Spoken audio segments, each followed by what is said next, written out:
Good day. We are doing our Bible reading from the book of Romans, the third chapter. What advantage, then, hath the Jew? Or what profit is there of circumcision? Much every way, chiefly because that unto them were committed the oracles of God. For what if some did not believe? Shall their unbelief make the faith of God without effect? God forbid. Yea, let God be true, but every man a liar, as it is written, that thou mightest be justified in thy sayings and mightest overcome when thou art judged. But if our righteousness commend the righteousness of God, what shall we say?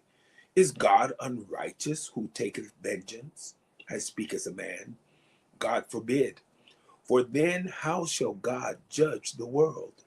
For if the truth of God hath more abounded through my lie unto his glory, why yet am I also judged as a sinner, and not rather as we be slanderously reported, and as some affirm that we say, let us do evil that good may come, whose damnation is just. What then? Are we better than they? No, in no wise. For we have before proved, both Jews and Gentiles, that they are all unto sin. As it is written, there is none righteous, no, not one. There is none that understandeth. There is none that seeketh after God. They are all gone out of the way. They are together become unprofitable. There is none that doeth good, no, not one. Their throat is an open sepulchre. With their tongues they have used deceit. The poison of asps is under their lips, whose mouth is full of cursing and bitterness. Their feet are swift to shed blood. Destruction and misery are in their ways, and the way of peace have they not known. There is no fear of God before their eyes. Now we know that what things soever the law saith, it saith to them who are under the law, that every mouth may be stopped, and all the world may become guilty before God. Therefore, by the deeds of the law, there shall no flesh be justified in his sight. For by the law is the knowledge of sin.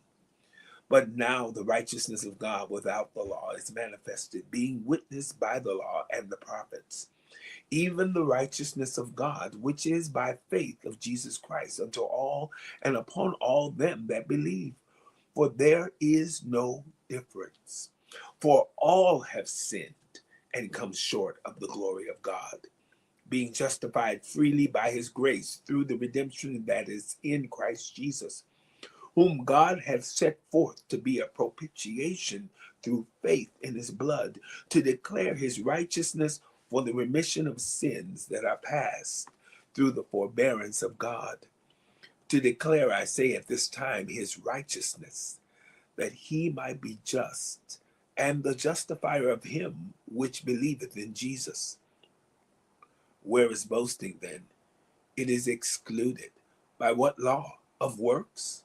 Nay, but by the law of faith. Therefore we conclude that a man is justified by faith without the deeds of the law. Is he the God of the Jews only? Is he not also of the Gentiles? Yes, of the Gentiles also. Seeing it is one God which shall justify the circumcision by faith and uncircumcision through faith. Do we then make void the law through faith? God forbid. Yea, we establish the law.